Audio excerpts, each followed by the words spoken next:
Hi guys! Welcome to my vlog! Let's go sa Barcelona! Ito pa rin yung unang vacation ko, year of 2025.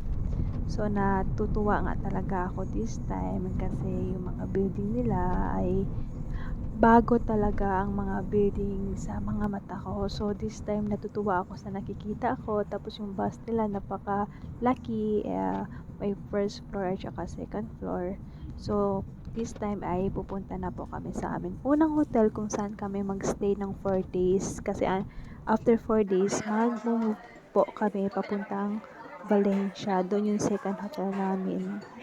So, let's go. Samahan niyo po ako kung ano yung mga ganap ko dito po sa vacation. Good morning, Barcelona! First day di amon akin na Barcelona. Sa damon view, akin na damon room, damon hotel. Yeah. So, ready to pasya kita outside. Ang dami mang breakfast. Keep safe. Bye! Ito pala ang labas ng zoo. So, papasok po tayo dito. So, madaming animals kami nakita. Kaso lang, kunti lang yung nakuha ako ng view. Ito pala ang bird galing sa Philippines, sa Visayas area. Diba? This time, ito naman yung leon nila. Kaso tulog. Tsaka payat ng leon nila. Siguro, sa sobrang mainit, kasi mainit talaga this time. Ito yung giraffe nila. Nakakatuwa lang kasi first time ko din talaga nakakita giraffe sa real. At saka yung leon, first time ko din yun. Madami akong nakitang first time dito, pero yung iba hindi bago sa akin kasi mayroon naman zoo dito sa Kuwait.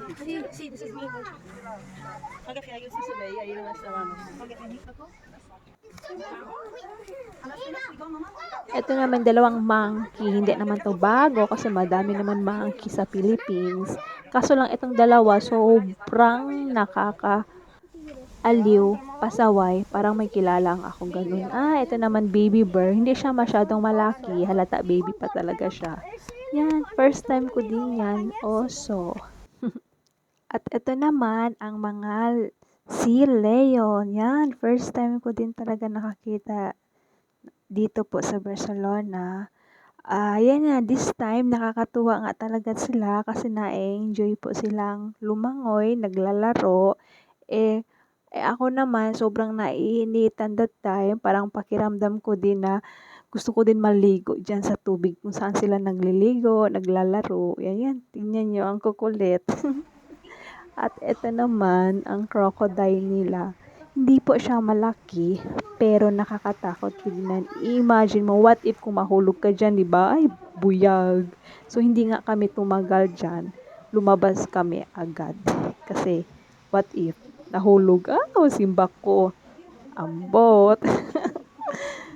Madami naman sila mga animals dyan sa zoo, kaso lang konti lang talaga yung na-record ko, yung iba na picture. Ito naman yung elephant nila.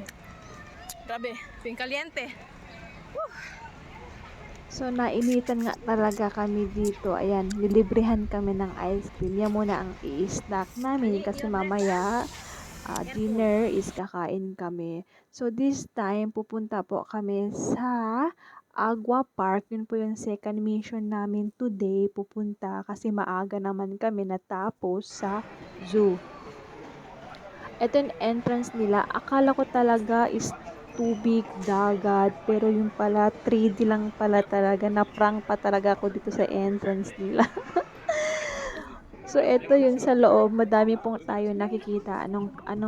Ibang-ibang mga fish, isda ang nakikita natin simula sa maliit, sa medium, sa large, at pinakamalaki. Hulaan ninyo kung ano yung pinakamalaking nakita ko dyan.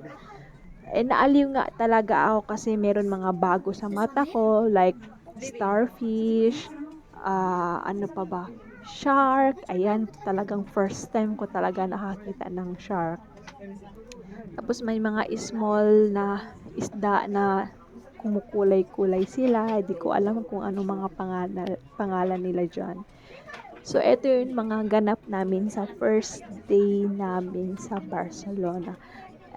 Second day, pumunta kami sa lugar na mostly ay pinupuntahan talaga ng mga tao. So, yun yung aabangan ninyo sa next video ko. Ang pasyalan sa next day. Pasensya na kayo. Hindi talaga ako expert mag-voice record.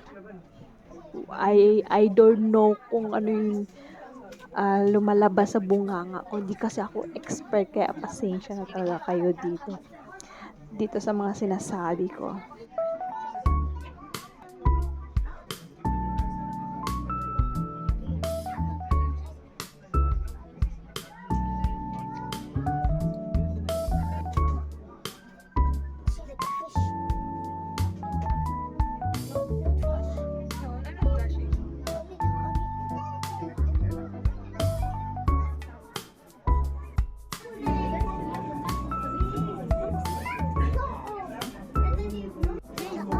Guys, ito pala yung sinasabi ko na pinakamalaking isda na nakita ko dito sa Agua Park ng Barcelona.